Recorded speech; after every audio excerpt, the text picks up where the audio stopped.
श्रद्धा की चर्चा चल रही है। सत्य को धारण करने की जो प्रीति, जो हमारे अंदर उत्कट इच्छा उसे धारण करने की हुआ करती है, उसे श्रद्धा कहा जाता है। प्रीति का, प्रेम का बहुत बड़ा योगदान है श्रद्धा में। श्रद्धा की तुलना साधक सुनो दूध देने वाली गाय से की जाती है। दूध देने वाली गाय की कीमत है, सुख की कोई कीमत नहीं। दूध देने वाली गाय श्रद्धा है, मूल्य श्रद्धा का है। जितना अधिक दूध देने वाली उतना अधिक मूल्य, जितनी अधिक श्रद्धा उतनी अधिक प्रीति, उतना अधिक भगवत भक्ति में लाभ। वैसे ही साधक उदात्त होता जाता है, ऊर्ध्वगामी होता जाता है अपनी श्रद्धा के अनुसार। सरसों पक जाती है, उसमें से ढेर सारा तेल निकलता है, ढेर सारी खल भी निकलती है। कच्ची सरसों ना उसमें तेल ही इतना निकलता है, ना उसमें खल ही उतनी निकलती है जितनी श्रद्धालु है पकी हुई सरसों में। कुछ उदाहरणों से साधक सुनो श्रद्धा के बारे में थोड़ा और जानने की कोशिश करते हैं। आज एक राजा किसी विशेष काम से अपने मंत्री को उसने बुलावा भेजा है। मंत्री महोदय जल्दी आई, मुझे जरूरी काम है। मंत्री तक संदेश भी नहीं पहुंचाया जा सका। क्यों? मंत्री उस वक्त परमात्मा की उपासना के लिए बैठे हुए हैं।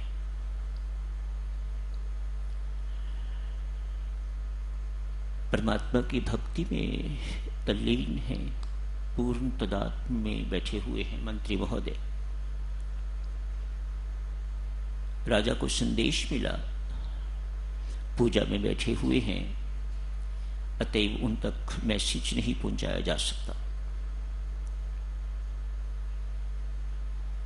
राजा लोग बहुत बड़े लोग होते हैं, अभिमान को थोड़ी सी ठेस पहुंची और तिल मिला के तो स्वयं चले गए मंत्री महोदय के पास। मंत्री महोदय ने तब भी राजा की उपेक्षा करके तो भजन पाठ करना छोड़ा नहीं। परमात्मा की भक्ति में वे इस वक्त उपासना कर रहे हैं। उपासना का अर्थ है परमात्मा के बिल्कुल निकट बैठे हुए हैं, परमात्मा की गोद में बैठे हुए हैं, परमात्मा के श्री चरणों में बैठे हुए हैं। जिसे परमात्मा की सन्निकटता प्राप्त है, जिसे उसका सानिध्य प्राप्त है, वह इन राजाधिराजों की क्या परवाह करता है? होंगे अपने घर होंगे। मैं इस वक्त राजाधिराज महाराज के पास, महाराजाओं के महाराज के श्री चरणों में बैठा हुआ हूं, ऐसा उस मंत्री का विश्वास है, ऐसी उस मंत्री महोदय की श्रद्धा है। थोड़े समय के बाद मंत्री महोदय उठते हैं, राजा से राम राम होती है। राजा ने क्रुद्ध भरे शब्दों में पूछा, आखिर ऐसी क्या बात थी जो आप मेरी उपेक्षा करके भी इस काम के लिए बैठे रहे? क्या है ये? क्या कर रहे थे आप? मंत्री महोदय ने कहा, राजन, मैं राम नाम का उपासक हूं, मंत्र की उपासना करता हूं। जिस वक्त मैं उपासना करता हूं उस वक्त मैं परमात्मा के बिल्कुल सानिध्य में बैठा हुआ होता हूं।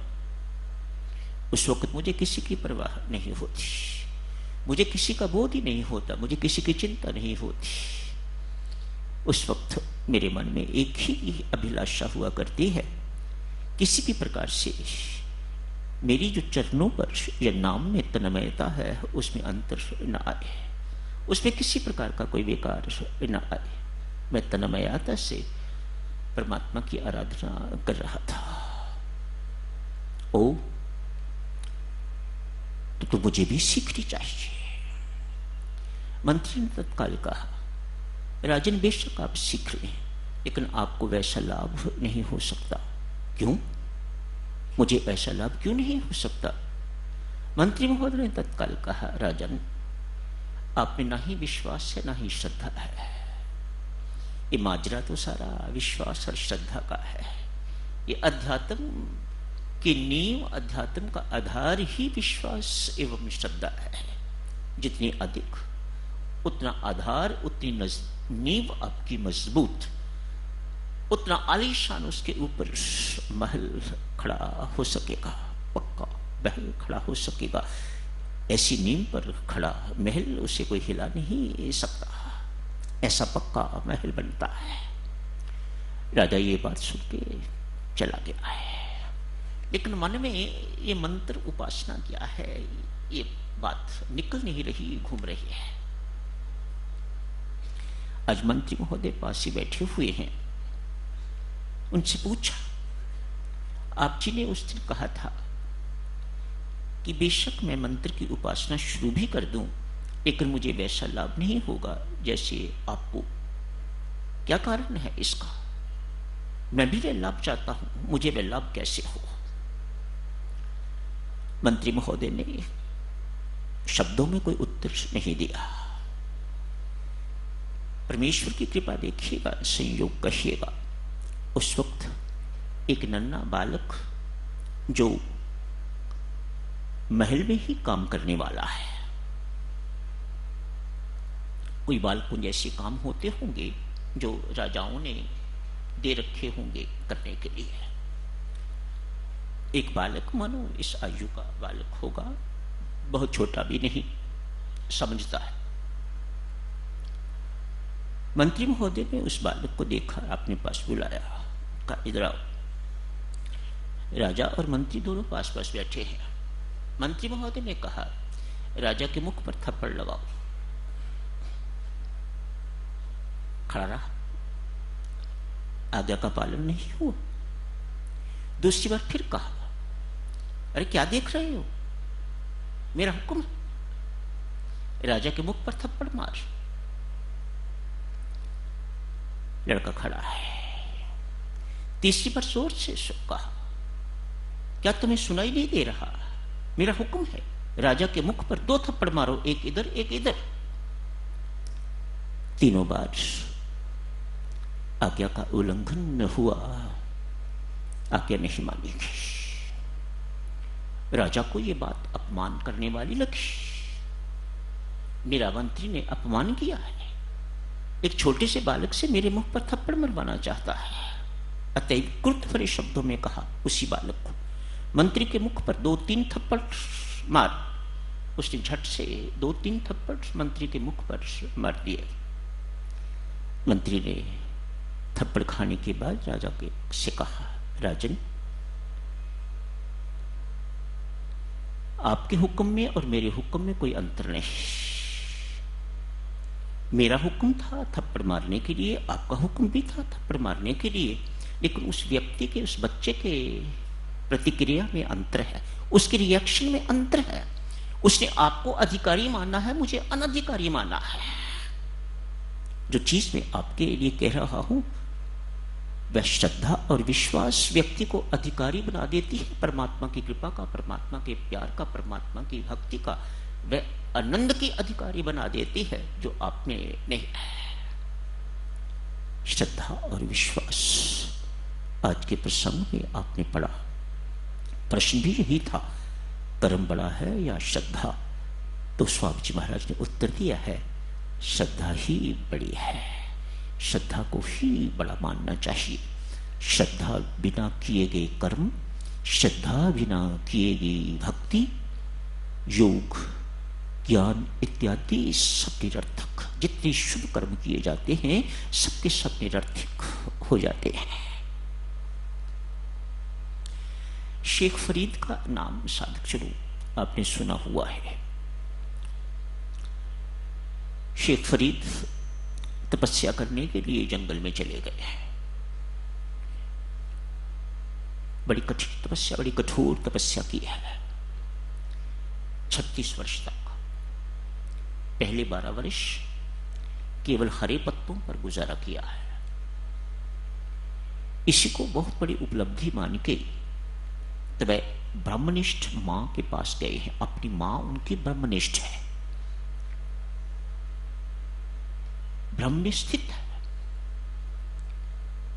जिसका पुत्र फरीद है वह मां कोई मामूली मां तो नहीं हो सकती।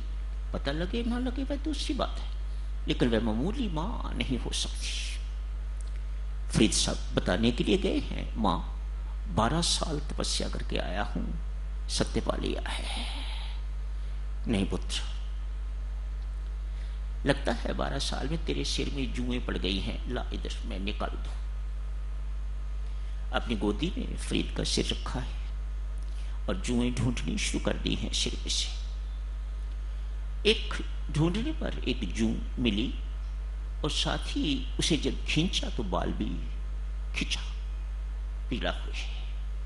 मां ने झट से कहा, पेड़ों के पत्ते खाता रहा है, बाल खींचने से तुम्हें तकलीफ हुई क्या? पत्ते तोड़ने में पेड़ को तकलीफ नहीं हुई होगी क्या? तूने इस बात पर सोचा विचारा नहीं? 12 वर्ष तक तू हरे पत्ते खाता रहा है पेड़ों से तोड़ तोड़ के, क्या पेड़ को कष्ट नहीं होता होगा? जिस प्रकार तुम्हें कष्ट महसूस हुआ है इस प्रकार पेड़ को भी कष्ट महसूस होता होगा। पुत्र, अभी सत्य तेरे से बहुत दूर है। तुझे अभी हर वस्तु में परमात्मा विद्यमान है, परमात्मा विराजमान है, वह जीवंत है, वह हर एक में जीवित है। किसी में थोड़ा जीवित, किसी में पूरा जीवित, किसी में आधा, इत्यादि इत्यादि। ये तुम्हें अभी तक बोध नहीं हुआ, ये तुम्हें अभी तक एक्सपीरियंस नहीं हुआ, ये तुमने अभी तक रियलाइज नहीं किया। अतः तेरी साधना बहुत अधूरी है। चला गया, मां की बात सुन के चला गया। अगले 12 वर्ष सूखे पत्तों पर जो पत्ते गिर जाते थे उन पर गुजारा किया है। 24 साल हो गए। अगले 12 वर्ष अपने आप को नींद ना आए इसलिए उल्टा कुएं में लटका के रखा है 12 वर्ष तक। ये साधुजनों कोई कंकॉक्टेड स्टोरीज नहीं है, ये फरीद साहब की सच्ची कहानियां हैं, सच्ची बातें हैं, उनके साथ बीती हुई, उन्होंने ये सब बातें की हुई। 12 साल तक कुएं में उल्टे लेटे रहे ताकि नींद ना आए और परमात्मा की बंदगी नित्य निरंतर कर सके। नित्य निरंतर। हम यहां सत्संग में आके सो जाते हैं। शेख फरीद 12 साल तक कुएं में उल्टा लेटा रहा, ताकि उल्टा पड़ा रहा ताकि उसे नींद ना आए, ऊंग ना आए। नींद की बात छोड़िए, उसे ऊंग ना आए। परमात्मा का भजन इंसेसेंट चलता रहे, अनवरत चलता रहे, अविराम चलता रहे। आज साधना के 36 वर्ष पूरे हो गए। आज पुनः मां के पास जा रहे हैं। रास्ते में प्यास लगी है। एक देवी कुएं से पानी निकाल रही है। यूं भी हुआ है साधुजनों, इस देवी से मिलने से पहले जिस किसी पेड़ के नीचे वापस जा रहे थे, जिस पेड़ के नीचे बैठे थे, वहां कुछ पंछियों ने शोर मचाया। ऐसे करके देखा, वे सारे के सारे पंछी मृत होके तो नीचे गिर गए। इससे 36 वर्ष की साधना ने उन्हें और अभिमानी बना दिया, मानो मेरे पास बड़ी सारी सिद्धियां हो गई हैं, मैं अनेक सिद्धियों का मालिक हो गया हूं। आज इस देवी से मिलन होता है। पानी पिला बीबी, शेख फरीद कहते हैं। ये अनसुनी कर देती है, पानी पिलाती नहीं है। थोड़ी देर इंतजार की, वे अपने काम में लगी हुई है। पानी कुएं से निकलती है, ऐसे गिराती जा रही है। पानी कुएं से निकलती है, बाल्टी भर के ऐसे ऐसे गिराती जाती है। तो जानती नहीं मैं कौन हूं। 36 वर्ष की तपस्या के बाद ये शब्द देवी तत्काल कहती है, रे अभिमानी फरीद, मैं जानती हूं कि तू कौन है। क्या फतवा दे दिया है अभिमानी फरीद, मानो मैं तेरा नाम भी जानती हूं और तेरा गुण भी जानती हूं, तू क्या प्राप्त करके आया है 36 वर्ष की तपस्या के बाद। रे अभिमानी फरीद, मैं जानती हूं तू कौन है। 36 वर्ष में यही प्राप्त करके आया है अभिमान। मैं उस पेड़ पर बैठी चिड़िया नहीं जो तेरे क्रोध से मर जाऊंगी। पानी पानी कर दिया फरीद को। पहले 12 वर्ष तूने हरे पत्तों पर गुजारा किया, अगले 12 वर्ष तूने सूखे पत्तों पर गुजारा किया, अगले वर्ष तू कुएं में उल्टे होके पड़ा रहा ताकि तुम्हें नींद ना आए। 36 वर्ष की तपस्या के बाद क्या प्राप्त किए है ये अभिमान? ये अभिमान प्राप्त करके आया है। तो मेरा कुछ नहीं बिगाड़ सकता। मैं एक पतिव्रता नारी हूं, मैं परमात्मा की भक्ति करने वाली हूं, भक्ति करने वाली, श्रद्धा पूर्वक, भाव पूर्वक, प्रेम पूर्वक परमात्मा की आराधना करने वाली हूं। तो मेरा कुछ नहीं बिगाड़ सकता। तब तक पानी नहीं पिलाऊंगी जब तक मेरे मायके में लगी हुई आग बुझ नहीं जाती। मैं पानी किस लिए फेंक रही हूं, कुएं से निकाल के पानी किस लिए फेंक रही हूं? मेरे मायके में आग लगी हुई है, वह आग मैं बुझाना चाहती हूं। जब तक वो आग बुझती नहीं तब तक मैं पानी तुम्हें नहीं पिलाऊंगी। अवाक, ये किससे पाना पड़ गया? क्या बात थी? बीच की बातचीत छोड़ते हैं देवी और सज्जनों। शेख फरीद 36 साल का तपस्वी इस महिला के सामने बिल्कुल इनसिग्निफिकेंट सा हो गया है। ओह, मैंने कुछ प्राप्त नहीं किया। आखिर पूछा, देवी हाथ जोड़ता हूं, एक बात बताओ, ऐसी उपलब्धि कैसे हुई? कहा, शेख मेरे माता पिता ने शादी के वक्त मुझे अपने पति को सौंपा था। ये बात मेरे मन में जच गई। मैं आज से अपनी पति की हो गई हूं। इसकी सेवा करनी, इसकी आज्ञा का पालन करना, इसका सब कुछ करना मेरा धर्म है। इसी भाव से, इसी प्रीति से, इसी श्रद्धा से मैं अपने पति की सेवा शुश्रूषा करती रही। थोड़ी ही देर के बाद मेरे अंदर इस प्रकार का भाव आ गया, मेरा पति ही मेरा राम है। मुझे अपने पति में पति नहीं राम दिखने लग गया। उसके बाद थोड़ी देर तक मैंने अपने पति की सेवा की। उसके बाद जितनी भी सेवा की, मैंने राम की सेवा की, मैंने परमात्मा की सेवा की। एक दिन मेरे पति को बुखार था, बहुत तेज। अंधकार होने वाला था, रात्रि का आगमन होने वाला था। मेरे पति ने मेरे से पानी का गिलास मांगा। हाँफ रहा था। बुखार की गर्मी के कारण बहुत प्यास लगी हुई थी। पानी का गिलास, मैं पानी का गिलास लेने के लिए गई, इतना थका हुआ था कि उसकी आंख लग गई। आंख कब खुली? सुबह। मैं पानी का गिलास लिए खड़ी रही वहां पर। पति की आंख खुली, मुख से फिर निकला पानी। मैंने पानी का गिलास आगे किया। पति ने इतना ही पूछा, देवी क्या सारी रात तो इसी प्रकार खड़ी रही? हाँ।